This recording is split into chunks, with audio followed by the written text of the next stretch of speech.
राधा वल्लभ शरीरवंश श्री वृंदावन शरीवंचन। आज की कथा भगवान के सबसे बड़े भक्त की कथा है। इसको अंत तक जरूर सुने।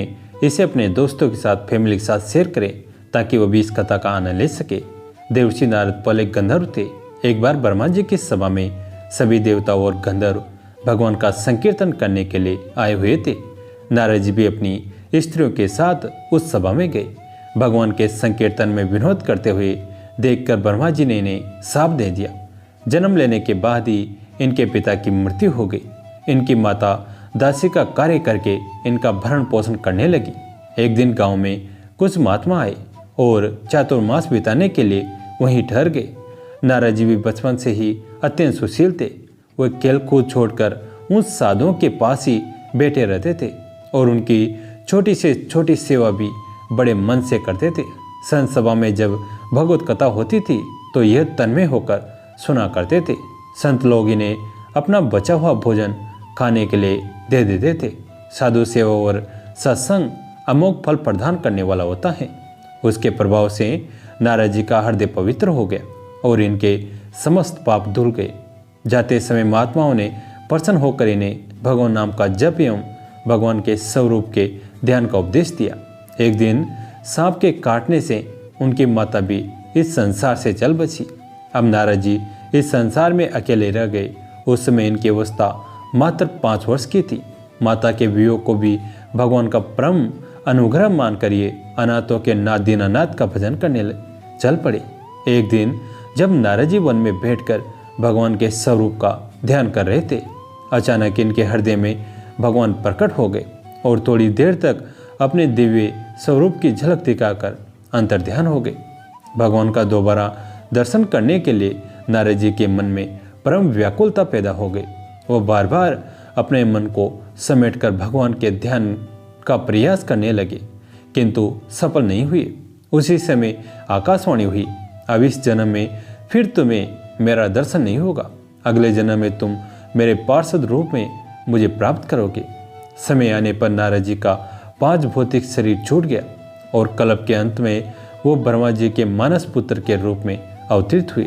देवर्षि नारद भगवान के भक्तों में सर्वश्रेष्ठ हैं। ये भगवान की भक्ति और महात्म्य के विस्तार के लिए अपनी वाणी की मधुर तान पर भगवत गुणों का गान करते हुए निरंतर विचरण किया करते हैं। इन्हें भगवान का मन कहा गया है।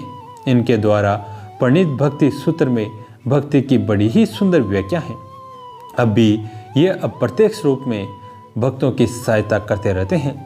भक्त प्रहलाद, भक्त अम्बरीश, ध्रुव आदि भक्तों को उपदेश देकर इन्होंने ही उन्हें भक्ति मार्ग में प्रवृत्त किया। इनकी समस्त लोकों में अबाधी गति है। इनका मंगलमय जीवन संसार के मंगल के लिए ही है।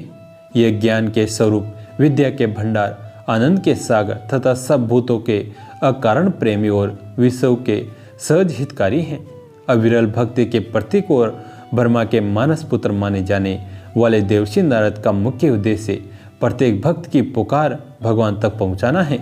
वो भगवान विष्णु के महानतम भक्तों में माने जाते हैं और इन्हें अमर होने का वरदान प्राप्त है। भगवान विष्णु की कृपा से ये सभी युगों और तीनों लोकों में कहीं भी प्रकट हो सकते हैं। श्रीमन नारायण नारायण हरि हरि। सबरी को आश्रम सौंपकर महर्षि मतंग जब देवलोक जाने लगे, तब सबरी भी साथ जाने की जिद करने लगी। सबरी की उम्र 10 वर्ष थी। वो महर्षि मतंग का हाथ पकड़कर रोने लगी। महर्षि सबरी को रोते देख व्याकुल हो उठे।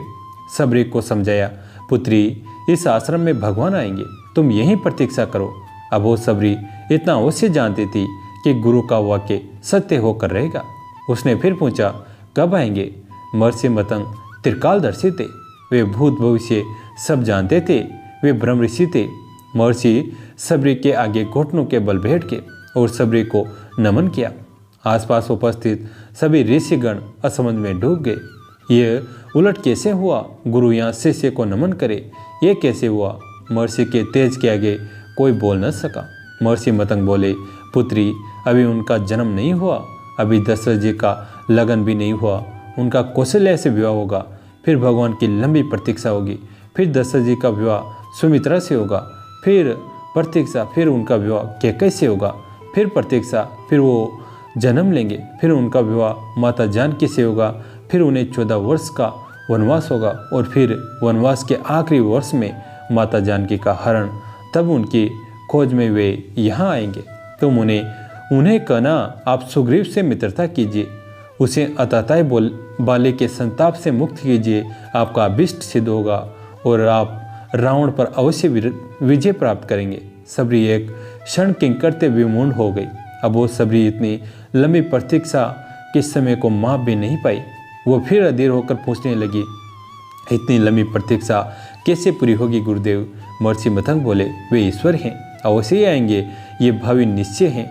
लेकिन यदि उनकी इच्छा हुई तो काल दर्शन के इस विज्ञान को परे रख कर वे कभी भी आ सकते, लेकिन आएंगे अवश्य। जन्म मरण से परे उन्हें जब जरूरत हुई तो प्रहलाद के लिए कमरे से भी निकल आए थे, इसलिए प्रतीक्षा करना, वे कभी भी आ सकते हैं।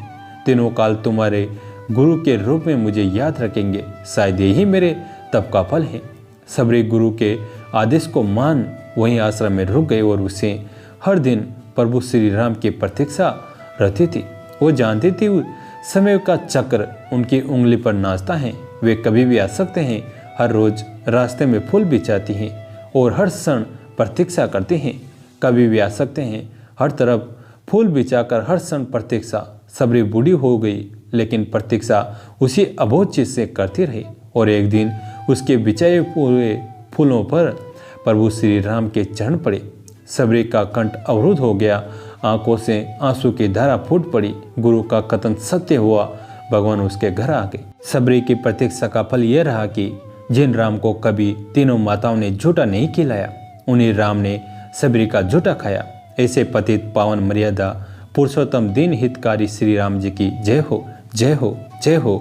एकटक देर तक उस सुपुरुष को निहारने के बाद वरदा भीलनी के मुंह से स्वर बोल फूटे, कहो राम, सबरी की कुटिया को ढूंढने में अधिक कष्ट तो नहीं हुआ? राम मुस्कुराए, यहाँ तो आना ही था माँ, कष्ट का क्या मूल्य जानते हो राम?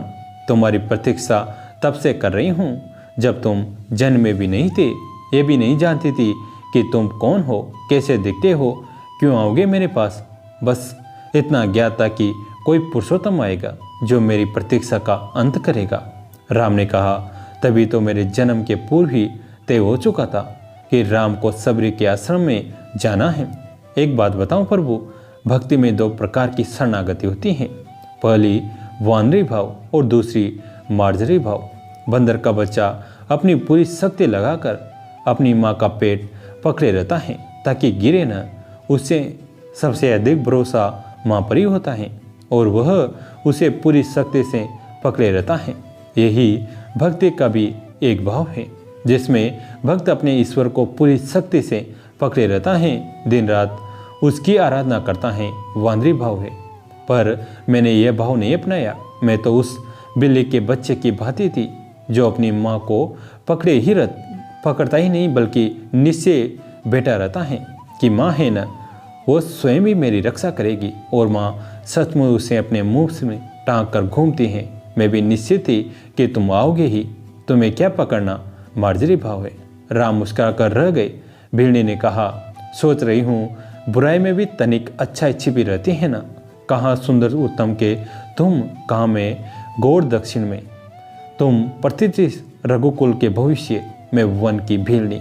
यदि रावण का अंत नहीं करना होता तो तुम कहाँ से आते? राम गंभीर हुए और कहा, भ्रम में न पड़ो माँ, राम क्या रावण का वध करने आया है? रावण का वध तो लक्ष्मण अपने पैर से बाण चलाकर भी कर सकता है। राम हजारों कोस चलकर इस गहन वन में आया है तो केवल तुमसे मिलने आया है। माँ, तनिक सहस्त्रों वर्षों के बाद भी जब कोई भारत के अस्तित्व पर प्रश्न खड़ा करे तो इतिहास चिल्लाकर उत्तर दे कि इस राष्ट्र को क्षत्रिय राम और उसकी भीलनी माँ ने मिलकर गढ़ा है।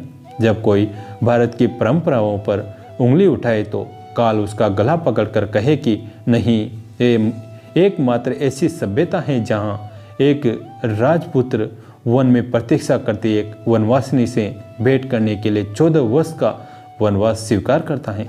राम वन में बस इसलिए आया है ताकि जब युगों का इतिहास लिखा जाए तो उसमें अंकित हो कि शासन प्रशासन और सत्ता जब पैदल चलकर वन में रहने वाले समाज के अंतिम व्यक्ति तक पहुँचे तभी वह राम राज्य है। राम वन में इसलिए आया है ताकि भविष्य स्मरण रखे कि प्रतीक्षाएं अवश्य पूरी होती हैं। राम रावण को मारने भर से के लिए नहीं आया है। माता सबरी एकटक राम को निहारती रही। राम ने फिर कहा, राम की वन यात्रा रावण युद्ध के लिए नहीं है माता, राम की यात्रा प्रारंभ हुई है भविष्य के आदर्श की स्थापना के लिए। राम राजमहल से निकला है ताकि विश्व को संदेश दे सके कि एक माँ की अवांछनीय इच्छाओं को भी पूरा करना ही राम होना है। राम निकला है ताकि भारत विश्व को सिखा सके कि किसी सीता के अपमान का दंड असभ्य रावण के पूरे साम्राज्य के विध्वंस से पूरा होता है। राम आया है ताकि भारत विश्व को बता सके कि अन्याय और आतंक का अंत करना ही धर्म है।